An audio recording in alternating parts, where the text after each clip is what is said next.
Türkmenistanda avtolog yangıcının yetmezçiligi indi daşary ýurtlardan ýük daşaýan ulaglara da täsir etdi. Ýurdun serhat ýaka sebäplerinde ýük daşaýan avtologlaryň birnäçe kilometrlik nowatlary peýda boldy.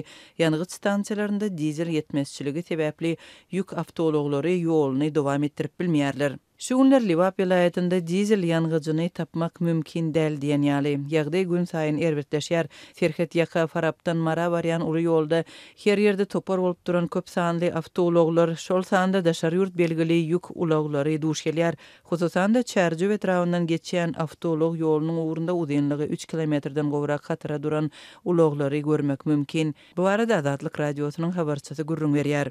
Habarçynyň sözlerine görä munyň sebäbi yangıç stansiýalarynda dizeliň yetmezçiligi bilen bagly.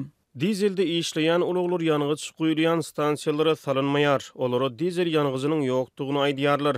Muňa garamazdan köp sanly avtologyň, şol sany daşary ýurt belgili ýük ulaglarynyň we dizel bilen işleýän ýerli avtologlaryň ulu nowatlarda duranlygyny görse bolýar. Dip habarçymy daýdar. Şoňa meňdeş ýagdaý vilayatyň beýleki ýerlerinde de saklanýar yangıç stansiýalarynyň golaýynda ýerinden butnaman duran avtolog hatarlaryny Saýat we Halaç etraplarynda şeýlede Kerki şäherinde görmek bolýar.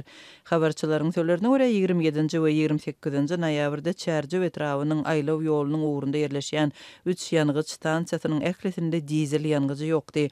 Käbir sürüjiler ýükli türkeglerini nowatda galdyryp yangıç gözleme üçin Türkmenabada giderler. Adatça ýük taşaýan ulaglaryň sürüjileri osma çagaplary yalňyç bilen doldurup öz ýanlarynda ähtiýatly üçin saklaýarlar. Indi ähtiýatly üçin ýalgyç beýlede dursun. Olaryň ýurtdan çykmagy da mümkinçiligi ýok. Nowatdaky adamlar daşary ýurt awto ulaglary üçin 100 litrden ýalgyç berilip baslajakdyklaryny aýdyp umid edýärler. Dip sürüjüleriň biri Gürrüň berdi. Azatlyk radiosy bu yangıç krizisynyň sebäpleri barada ýerli resmiýetlerden maglumat alyp bilmedi.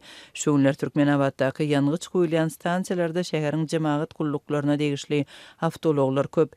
Dizel yangıjynyň yetmezçiligi jemgyýetçilik transportynyň işine de täsir etdi. Liwap vilayatynyň avtoparkyndaky dizel bilen işleýän awtobuslaryň köpüsi 27-nji we 28-nji noýabrda işe çykmady. Ýolagçylar hususy ulag hyzmatlaryndan peýdalanmaly boldy.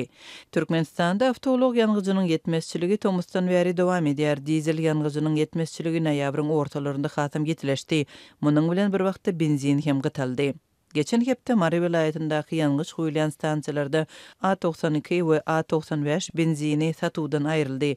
A80 benzini çäkli mukdarda satyldy. Yangıç stansiýalarynyň öňünde ullaky nowatlar saklandy. Sewit merkezlerinden uzakda ýerleşýän owalarda yangıç guýulýan stansiýalarda ýagdaý hasam agyr. Türkmenistan içerki sowdada benziniň bahasynyň arzanlygy boýunça dünýäde iň öňdäki 10 ýurdun hatyryna girýär.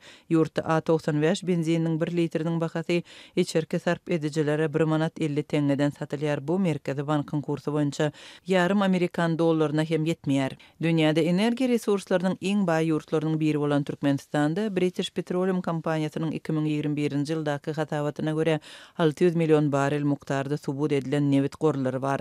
Türkmen hökümeti newit önümleriniň eksportyny ýygdarly artdyrýar. Ýurdun newit gaýtadan işleýän zawodlarynyň önümlerini satyn alýan ýurtlaryň arasynda Özbegistan, Awganistan, Orset we Iran bar. Şol bir wagtyň özünde de Türkmen häkimetleri ýurdun içinde ýygy-ýygydan döreýän yangıç yetmezçiligi we onuň sebäpleri barada resmi düşündürüş bermeýärler.